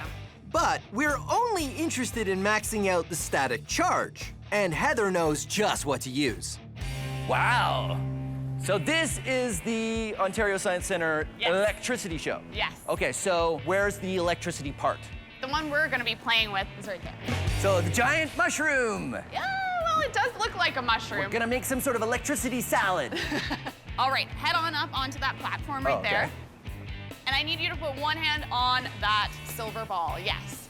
So the way it Nothing works... is happening. Patience. Okay. Once I turn it on, when I engage it, this is going to steal your negative charge. So it's going to steal your electrons. So if it steals electrons, you're going to be positively charged. So it'll make me more positive. Even more positive. Yay! Woohoo! I am positive. Here we go. Woo! This machine is called a Van de Graaff generator, and it pulls the negative charge away from the person touching it.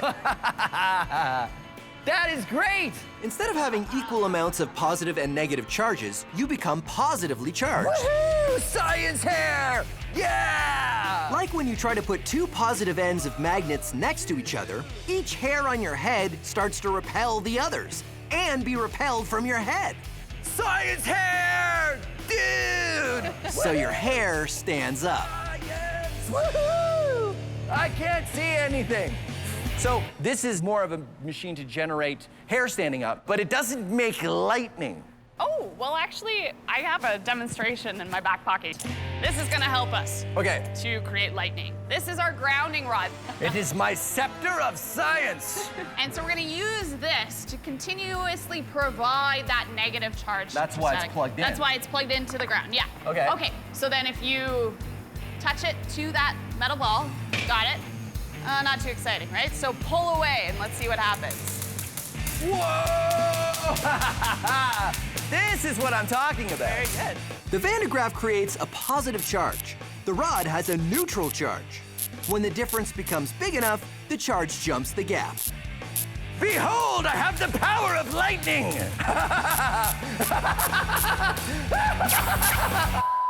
So it's the difference between the positive and the negative is what we want when we want to make a lightning bolt. Yes. So is there something we can use to make that happen? Large difference of charge? Yeah, I think I have just the thing. Oh, yeah? Yeah, you want to check it out? Absolutely. All right, Okay, let's go.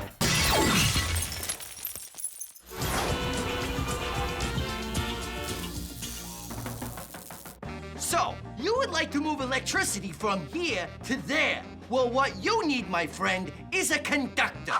All right, a little more arpeggio this time. No, not that kind of conductor. All aboard? No, not that kind of conductor either. This kind of conductor.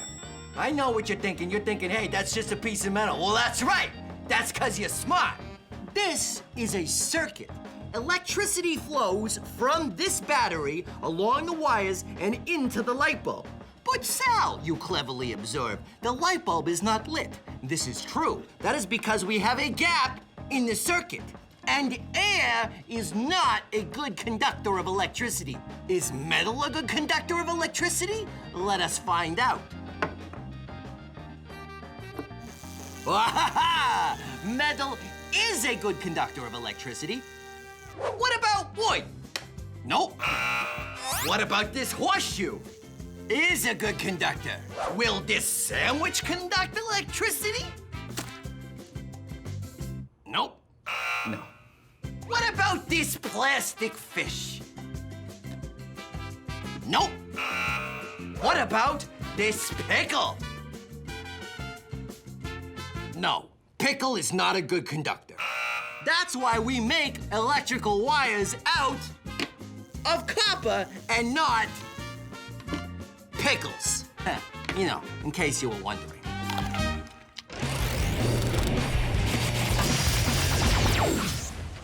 Lightning bolts make interesting patterns. That's because the electricity is searching for a way to get from one side to the other. But it's hard to see the patterns of lightning bolts because they happen so fast. Fortunately, using the power of science, we can observe these patterns for ourselves in a motion we can perceive. I'm going to use electricity to recreate a lightning bolt pattern. I've got 2 nails in a piece of wood here, and I'm going to attach electrical leads to both nails. Now, the electricity wants to go from that side to that side, but it can't. It has to go through the wood, and wood is not a very good conductor of electricity.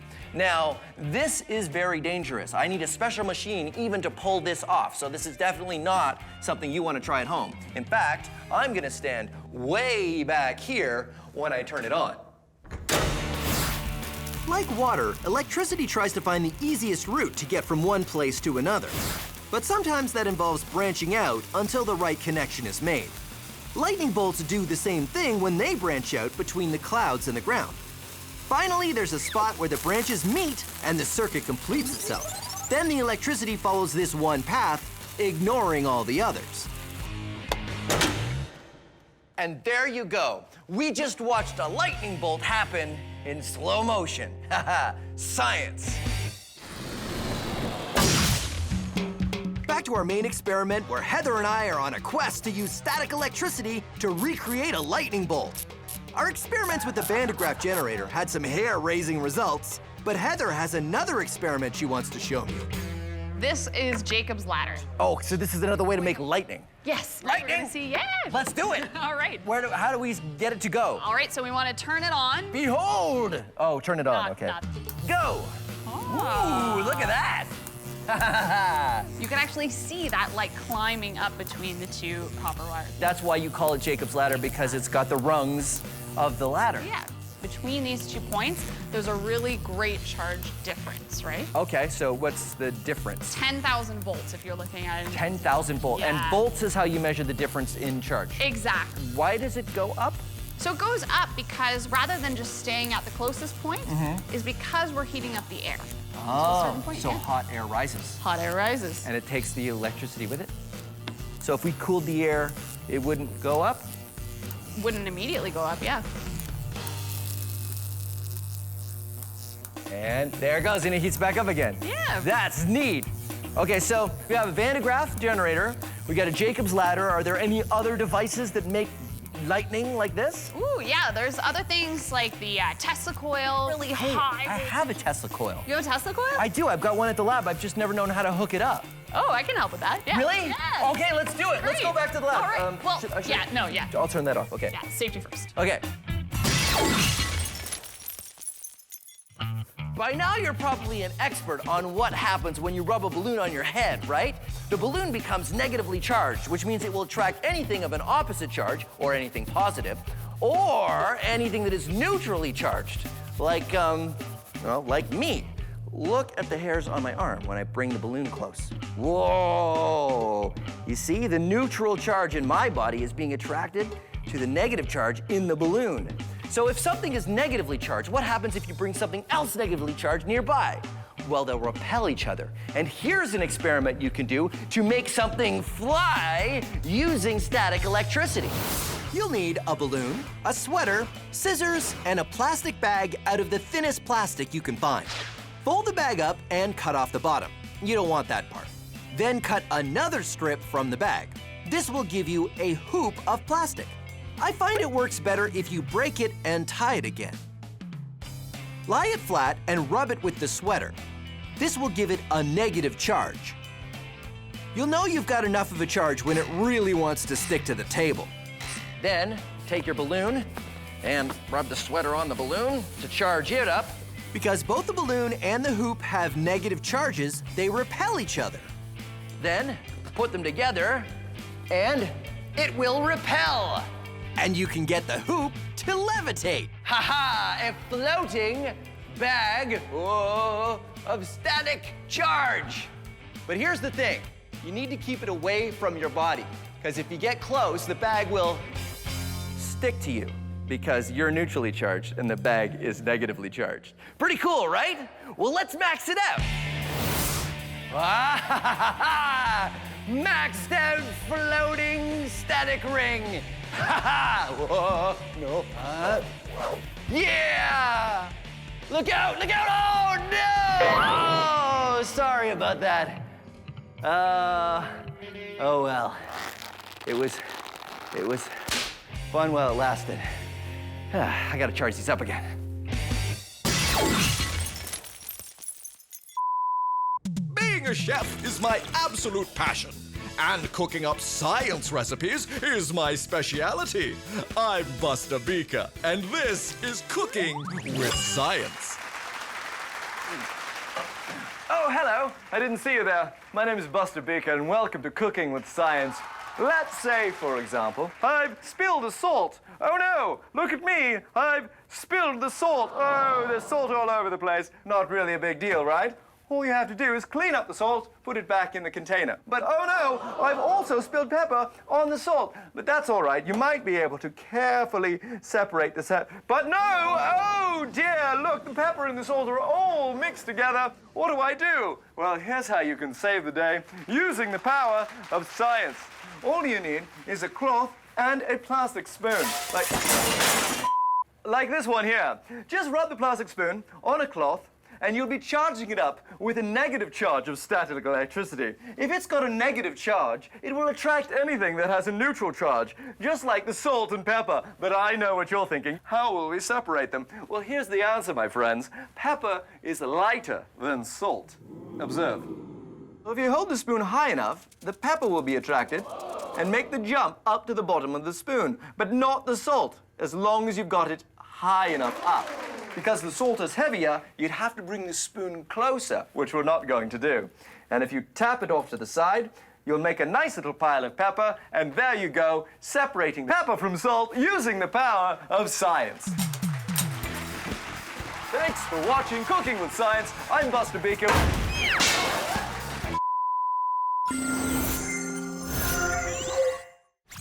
Heather and I have been on a quest to recreate lightning using static electricity. We've gone from balloons to a bandograph to a Jacob's ladder, each more lightning-y than the last. Finally, Heather suggests we use a Tesla coil. Oh, is this named after Nikola Tesla? Yeah, he invented it. Oh, one of the founding fathers of electricity, right? I love Nikola Tesla. He's cool. So how does it work? So the way this works is it is a step-up transformer, meaning we take a lower voltage and bring it up and ramp it up to a much higher voltage. Okay, so normal voltage is 120 volts. That's what we have a normal plug-in socket. Typically, we're getting it out of, yeah, exactly. And we're gonna ramp that up to really high amounts, upwards of 25,000, maybe even 250,000. Wow. Volts. That's a lot. And all that charge buildup, we're gonna see something pretty amazing happen. Okay. Do you wanna see it? Yes, we stand back there, right? Let's check it out. And the Tesla coil builds up a charge which jumps through the air to this neutral rod, just like a lightning bolt. We made a lightning bolt! That totally jumped a long way. That was impressive. that was a really good one. So can you control it? Yeah. Okay, show me. You wanna see? All right. I'm going to lower my frequency. Okay. Let's see what happens. Oh, that's amazing. Oh, it's like a scattered lightning bolt. Oh, wait a minute, so you can play different notes? Play different notes. I need 5 minutes, hold on. Okay. Okay. All I need is 5 minutes. You know, I was thinking is if you can make different, hold that for a second. If you can make different frequencies, that means you can make different notes, right? Right. So I don't need that either, hold on. That's not what I need. Okay, one more thing, can I get that hammer? Okay. Yeah, okay, ready to go. So what is this? When you told me the Tesla coil could play different frequencies, I thought we could make different notes come out of the Tesla coil, so I programmed it to play the notes of the Science Max theme song. What? Yeah! You wanna hear? Yeah! Let's try it. Yeah! Science Max, experiments at large, lightning bolts! Speeding lightning! We have created lightning! Woohoo! Lightning dance!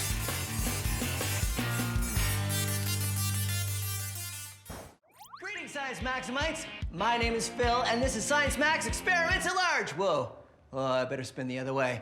Today, we're gonna be taking a closer look at spinning. Well, all things spinning. Spinning, rolling, rotation in all its forms.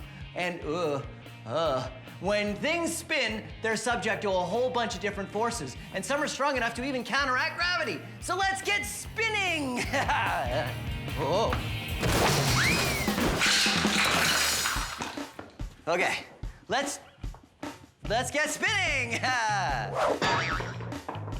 We are going to make a gyroscopic whirligig, and it spins, and I don't, which is a good thing. Watch this. You pull the string, and it spins, and it stands on its end. Why does it stand on its end when it spins? Because of angular momentum, which we'll get to later. And here's how you can make one of your own. You will need some craft sticks, string, a small zip tie, a shish kebab skewer, spacers like these wood blocks, and finally some round discs, which you can cut out of plastic or find from parts of broken toys. Now, if you want to research this yourself, look up gyroscopic whirligig. Get 2 craft sticks and glue them to your wooden blocks just like this, and then do it again. Space them apart and glue them to crosswise craft sticks, and this will be your launcher. You put your hand in the small end, and the longer end here is where you put your gyroscopic whirligig. Now let's make that. What you want to do is you want to take a shish kebab skewer or whatever fits the diameter hole of the round things that you're using. I like to use little plastic discs from, these are from remote control mechanisms, but you can use anything you want. I found that this launcher works best with 4 discs of the same size. Just like that. Space them out evenly, glue them down, and cut the skewer even on both sides. Then add your zip tie. Put it right in the middle, tighten it up, and cut off the dangling end. This zip tie just gives you somewhere for the string to hold on when you wind it up. Now for your pull handle. Glue 2 craft sticks and 2 wooden blocks, then 2 more craft sticks on the sides. Then tie a string to the middle, wrap that string around the middle of the whirligig, and aha! You have a gyroscopic whirligig, a pull handle, a rope, and your launcher. Now remember, you put your hand in like this, and you fit your gyroscopic whirligig in just like that, and you pull towards you, and it spins! Oh, and that's what we're gonna be doing today, Science Maximites. We're gonna max out a spinning rig, something like this. It's gonna spin bigger, faster, more weight. It's gonna be totally maxed out. So come on.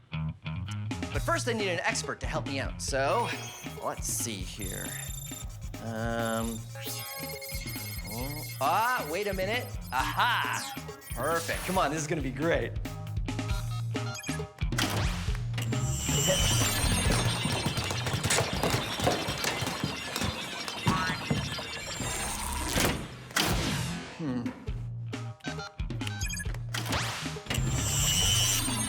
Okay, this is it. Hey, Silena from the Ontario Science Center. I'm really glad you're here. You're gonna help me max out the gyroscopic whirligig. The what? Oh, the gyroscopic whirligig. Here, I'll show you. It's this, and it spins, and what works on Phil, where are your shoes? I think these are my shoes. They must have changed into flippers in the portal. Weird. You want to change them? Nah, I'll be fine. Anyway, like I was saying, the gyroscopic whirligig is really good. Let's do it here so that I don't have to walk as far. Can I see it? Yeah, here it is. Ready? You spin it up, and it spins, and it goes for a while, right? Because you made it out of 4 discs, it probably spins better because there's more mass. Oh yeah, because you know what? I actually have an old one. Yeah, I got an old one here with 1 disc, and it does not spin as long as the 4-disc one. Could we test the 1-disc one out and compare it to the 4-disc one? You bet, because you know what that is? Science. Yeah, that's science. Okay, let's try it. Ready? Whoa. Huh, look at that. The 4-disc one spins better longer than the 1-disc one because the 4-disc one has more mass, therefore more inertia. So when we max it out, we should get something with a lot of mass. Yeah, more mass. Wait, I have something. Right. Whoa. Can you give me a hand? Careful, Phil. I don't want you to fall. Yeah, well, I don't want to fall either. It's hard to walk in these. I can imagine. That's why I asked you if you wanted to change your shoes. We're fine. I'm fine. Okay, check it out. This is what I was going to. Okay, this is what we can make it into our maxed out spinning gyroscopic. Why not? It's just, look at how big the hole is. Oh, yeah, because we're going to need something to be the axis, huh? Yeah, we need like a tree to fill that. Yeah, you're right. Too big. Is there anything else wrong with it? It's also kind of light. It's not that heavy. More mass, better. More mass. Okay, tell you what. Oh, I know. Hold on. I know. Whoa. Oh, that looks perfect. Yeah, and then we got this pole. To go through the center? We'll go through the center like that. Awesome. And then we'll just weld it together, and there you go. This will be great. Yeah, high five. Phil. Okay, no, wait, sorry, yeah, you got the thing. High five. Well, now I got the thing. Yeah. All right, I'll get new shoes, and we'll work on our high five.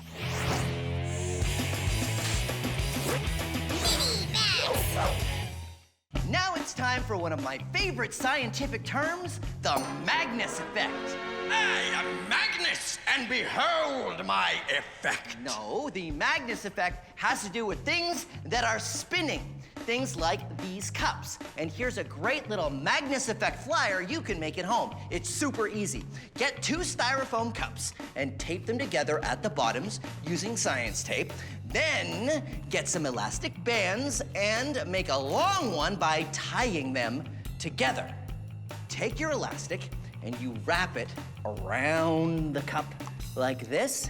Then hold the elastic on the bottom, remember, like that, and then let them go. They fly up and out. The reason why it goes up and stays in the air is because it's spinning, creating moving air over the top. Moving air has lower pressure, which means it's pushed up by the higher pressure underneath. And that is called the... Oh, come on. Now, the Magnus effect. Yes. So, let's max it out. Magnus it out. See how much better that sounds? No. Max it out. Check it out. Magnus Flyer 2.0 stand elastic slingshot. Wrap it around.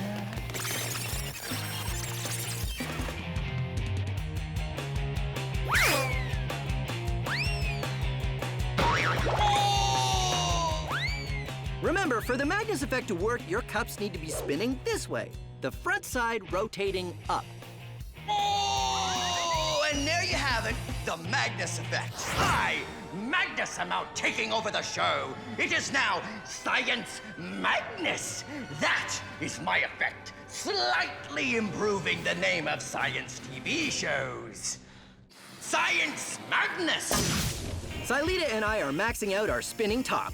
Based on our small version, we decided to make one with as much mass as possible. So we got a 20-kilogram weight and welded it to a metal shaft. Will this work the same way? Well, let's look at the science. Why does a top spin? Well, let's start with Newton's first law, which is an object at rest tends to stay at rest, an object in motion tends to stay in motion. But the in motion has another part. That object also wants to go in a straight line. If you think of a bowling ball rolling along, it would need another force to act upon it to make it change direction. We say that a moving object has momentum. Now, a top doesn't go in a straight line, it spins around, but it still has momentum. It's an object in motion, and even though it's spinning, it still does want to go in a straight line. It's just that that straight line is here. We call this angular momentum. To make a top move this way, or that way, would take an outside force, so it stays upright as long as it has enough momentum. But when it slows down, there's less momentum and it becomes harder to resist external forces, like gravity, which will eventually want to make it topple. Our top has a lot of mass, which means it'll have a lot of angular momentum when it gets spinning. It's just a matter of getting it spinning fast enough. So should we spin it? Yeah, let's spin it. Let's see if we can get it to work. Hey, okay. Spin. Oh, we're gonna let go. In 3. Wait. I can't get it. 1, go. Wait. Okay. Okay. Not fast enough. We need something to help us get it spinning faster. Maybe a rope? A rope, yeah. Wrap a rope That around was it my like idea too, a rope, because the small one uses a rope. Yes. Okay. Okay, I'll go grab a rope. So, wrapping the rope up. I'll let you wrap the rope Okay. up. I'll get my holder back on top. Spin it counterclockwise. We attach the rope and wind it up. You want to make it super clean. This is some of the best coiled rope I've ever seen. I'm gonna pull the rope. You're gonna hold on to it, but I can't pull really hard because you won't be able to hold it up. Because we don't have to pull hard, we just have to get it going fast. Yes. Silita keeps her hand on the block at the top and I pull. Ready? Wait a minute, we'll get all the way. Oh. Whoa! Spinning a lot better than I thought it would. It's still spinning, but it's wobbling. Oh, careful. Oh, there it goes. It works, but just barely. It might spin better, it might spin straighter. Yeah. If we had it spinning, something help us spin it faster. Yes, faster with more power. With more power.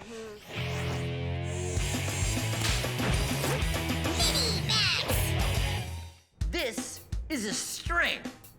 You can pull a string, but you can't push a string. Well, you can. You can push a string. You really can. Okay, quit it. Quit it. This little contraption works sort of like a baseball pitching machine, but in miniature. See, there are two motors here, and the wheels spin together to shoot things out this way. Things like this craft stick. Watch this. Whoa! Let's watch that again. Whoa! But now, watch as I put a large loop of string through. What? Pushing string. How does this happen? Hello? I don't suppose it's the Magnus effect? No, it's not the Magnus effect. No, it's all right. I'll be in my lair if you need me. Okay, right. Bye. Right, where was I? I believe you were at, the reason why this works is... Right, pushing string. How does this happen? It's all because of inertia. Check it out. The wheels are pushing the string through fast. It's got some weight, and it's got some speed, which means it has some inertia. So when it goes this way, it wants to keep going this way. But it goes all the way to the end, and then, because it's a loop, gets sucked back in this way, which means all of this inertia, you can sort of overcome gravity. Pushing string. Science. Silita and I need to get our maxed out top spinning faster. We tried a rope, but now we're trying a drill. We get a wheel on our drill and use it on the outside of the weight to get it spinning up. A little faster. Oh, it's coming now. A little more. Push me. And release. Whoa! It's kind of cool that it wobbles that much and it doesn't hit the ground.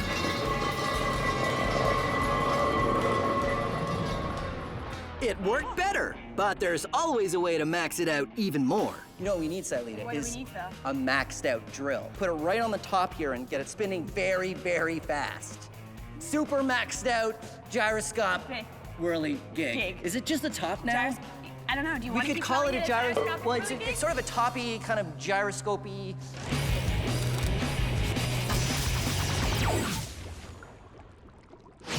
This is a bike tire. It's pretty light, but I still can't hold it from the end of the pole like this with one hand. Nope, nope. But I can if I get it spinning fast enough. I just use this drill, and then I get... Okay, so this is gonna be awfully hard to do with one person. Oh, this is the perfect opportunity to use the Trevor button. Trevor button. Hey, Trevor from the Science Max build team. What are you doing? Maxing this out. Oh, right on. Can you give me a hand for a second? Sure. Awesome. Okay, so you take this drill, and we're gonna get this wheel spinning really fast. Okay. I don't know if it's, No, I don't wanna know. I don't know if I remember to... No, it's fine. Max it out. We gotta max it out.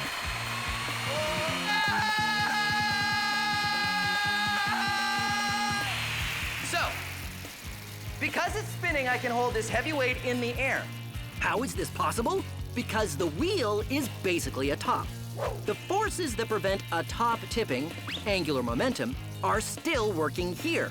This angular momentum resists a change in direction this way, which is how gravity would want it to tip. Interestingly, these same forces also keep it spinning around me in a circle. So, I can lift a heavy weight in the air just by spinning it. Awesome max out experiment, Trevor. Yeah! What was that? It's my science confetti high five I just made. You know what we should do? What? We should max it out. Yeah, we can make a giant one and then a whole bunch of confetti in it, and then people like jump up and do more confetti that would come out, right? And then so what would happen is there would be all this Trevor? Silita and I have maxed out our spinning top. The trick is getting something that heavy to spin really fast. We've tried a rope and a drill, but now we have a maxed out drill. So more power and more speed, which is perfect for spinning this massive top. Yes, and perfect for maxing out anything. We get it spinning and it works great.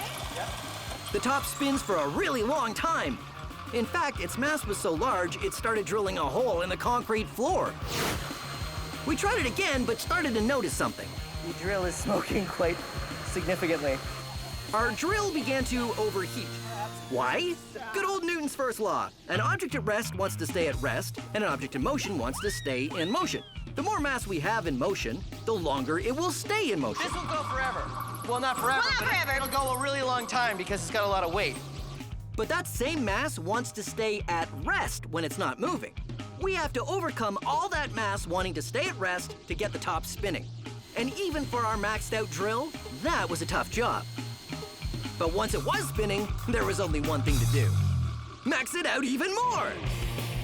Silita and I come up with a plan to max out the top by riding it. You want to ride the top? Of course I want to ride the top. We can both ride the top. One person's gonna have to drill this, so we'll have to take turns. Max Historica. This is Leonardo da Vinci, one of the greatest scientific minds the world has ever seen. And this is a wheel. Da Vinci thought to himself, wouldn't it be great to design a wheel that kept spinning forever? So he got to work.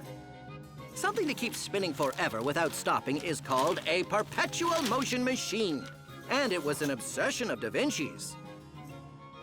Why, this is great. The bottles tip the water to the outside, making one side of the wheel heavier, which will keep it spinning forever. Except it doesn't work. You see, what Da Vinci doesn't know is that science says a perpetual motion machine is impossible. But of course it wasn't for another 350 years till scientists figured that out. So we can't tell Da Vinci. What? Oh, never mind. Leonardo da Vinci, one of the greatest inventors ever. Even if not all of his inventions worked.